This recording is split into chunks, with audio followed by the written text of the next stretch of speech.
Break के बाद एक बार फिर से आपका स्वागत है। 15 अगस्त के अवसर पर प्रधानमंत्री नरेंद्र मोदी ने राष्ट्रीय स्वयंसेवक संघ की जमकर तारीफ की। मोदी जी ने कहा कि आरएसएस ने देश की सेवा में जो योगदान दिया है वो अतुलनीय है। ऐसे समय में जब भारत अनेक चुनौतियों से जूझ रहा है, आरएसएस की भूमिका और भी अहम हो जाती है। यही वजह है कि आरएसएस भी सक्रिय होकर देश के मुद्दों पर गहराई से विचार करती रहती है। और अब खबर यह है कि आरएसएस 19 और 20 अगस्त को दिल्ली में एक अहम बैठक करने वाला। इस बैठक का मुख्य एजेंडा है अमेरिका द्वारा भारत पर लगाए गए 50% टैरिफ और उसके देश की अर्थव्यवस्था पर पड़ने वाले प्रभावों पर चर्चा करना। इस बैठक में आरएसएस के शीर्षस्थ अधिकारी, साथ ही उनके अनुषांगिक संगठन, आर्थिक विशेषज्ञ और संभवतः सरकार के कुछ बड़े नेता भी शामिल होंगे। ये बैठक इसलिए भी महत्वपूर्ण मानी जा रही है क्योंकि पिछले दिनों अमेरिका ने भारत पर भारी टैरिफ लगाने की नीति अपनाई है, जिससे व्यापार युद्ध की आशंका बढ़ गई है। आरएसएस इस मामले में भारत की आर्थिक संप्रभुता की रक्षा के लिए रणनीति बनाने पर विचार करेगा।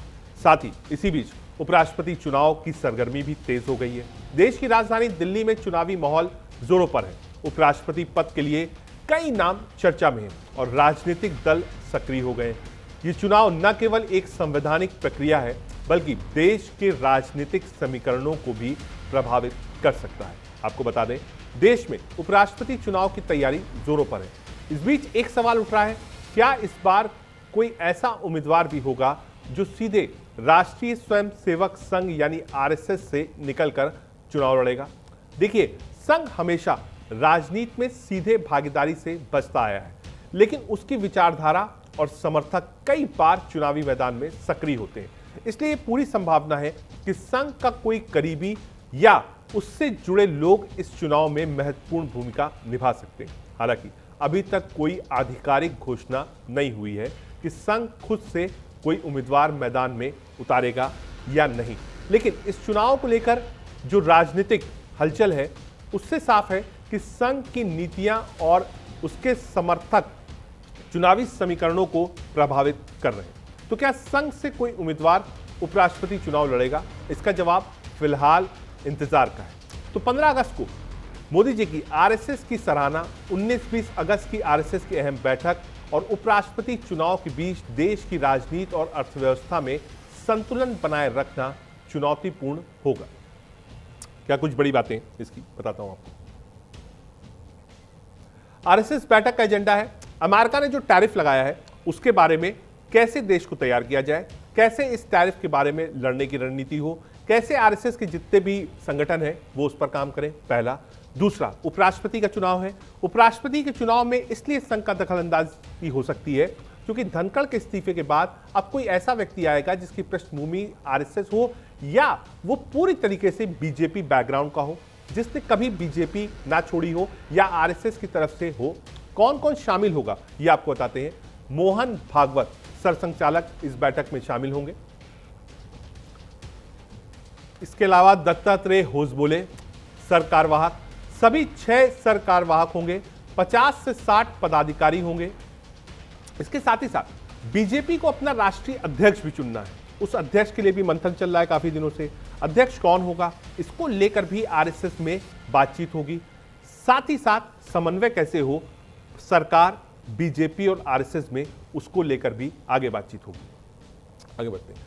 उपराष्ट्रपति पद के लिए एनडीए कैंडिडेट के कई नाम पर 17 अगस्त को मुहर लग सकती है। बीजेपी संसदीय बोर्ड की बैठक रविवार शाम 6 बजे होगी।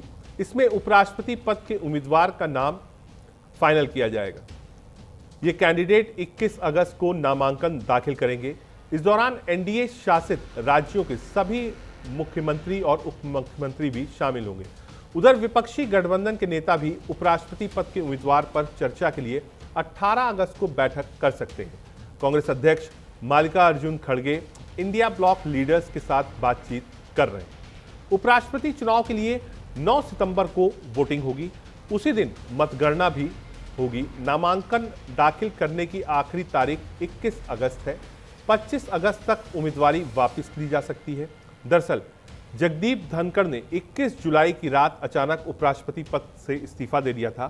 74 साल के धनखड़ का कार्यकाल 10 अगस्त 2027 तक था। बीजेपी इस पद के लिए अपनी विचारधारा के प्रति समर्पित कार्यकर्ता को उम्मीदवार बना सकती है। फिलहाल जिन नामों पर पार्टी में विचार चल रहा है उनमें कर्नाटक के राज्यपाल थावरचंद गहलोत सबसे प्रबल दावेदार माने जा रहे हैं।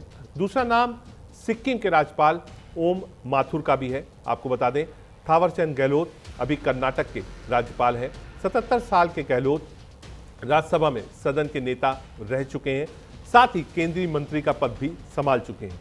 बीजेपी में वो सर्वोच्च नीति निर्धारक इकाई पार्लियामेंट्री बोर्ड के सदस्य भी रहे हैं। जाति समीकरण में भी वो फिट बैठते हैं। वो मध्य प्रदेश से हैं, उनके पास प्रशासनिक अनुभव भी है। अब बात अगर ओम माथुर की करें तो वो अभी सिक्किम के राज्यपाल हैं। 73 साल के माथुर पार्टी के कद्दावर नेता हैं और राजस्थान से आते हैं। वो गुजरात के चुनाव प्रभारी तब रहे थे जब पीएम मोदी वहां के मुख्यमंत्री थे। वो मोदी के साथ ही केंद्रीय गृह मंत्री अमित शाह के भी करीबी माने जाते हैं। माथुर राष्ट्रीय स्वयंसेवक संघ में प्रचारक रह चुके हैं। अब आपको बताते हैं कि आंकड़ा क्या कहता है। संसद में एनडीए के पास लोकसभा में कुल 542 सीटें हैं। एनडीए के पास 293 हैं, इंडिया गठबंधन के पास 234 सीटें हैं।